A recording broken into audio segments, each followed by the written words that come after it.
Wherever you go, whatever you do, throw a little at it. Omax, Vest and Briefs.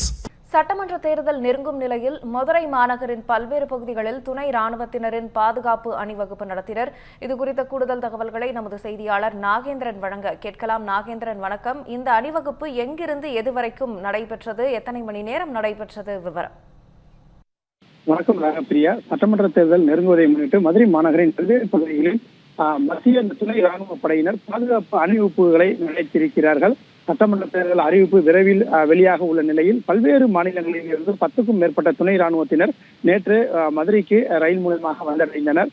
அவர்கள் இன்று மதுரை மாவட்டத்தின் பல்வேறு பகுதிகளில் தேர்தல் தொடர்பான பாதுகாப்பு பணியில் ஈடுபடுவதற்காக வருகிறார்கள். இந்த நிலையில் பொதுமக்களின் பாதுகாப்பை உறுதிப்படுத்தும் வகையில் வாக்காளர்கள் வரக்கூடிய சட்டமன்ற தேர்தலில் அச்சமின்றி வாக்களிப்பதை உறுதிப்படுத்தும் வகையிலும் இவர்கள் அந்த பணம் வாங்காமல் அந்த வாக்களிப்பதற்கான அவர்கள் விழிப்புணர்வு ஏற்படுத்துவது, அதே போன்று மக்கள் அனைவரும் வாக்களிக்க வேண்டும் என்பதை வலியுறுத்தும் வகையில் இவர்கள் தற்போது அந்த மதுரை மாநகரின் பல்வேறு பகுதிகளில் இந்த அணிவகுப்பு என்பது நடத்தப்பட்டு இருக்கின்றது.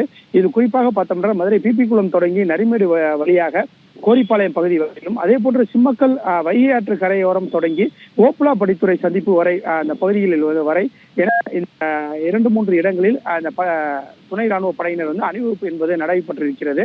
மதுரை மாநகர காவல்துறையுடன் இணைந்து துணை ராணுவ படையினர் கைகளில் துப்பாக்கியை ஏந்தியபடி இந்த மதுரை மாநகரின் பல்வேறு பகுதிகளில் இந்த அணிவகுப்பு என்பது நடத்தப்பட்டது முக்கியத்துவம் வாய்ந்ததாக பார்க்கப்பட்டு வருகின்றது.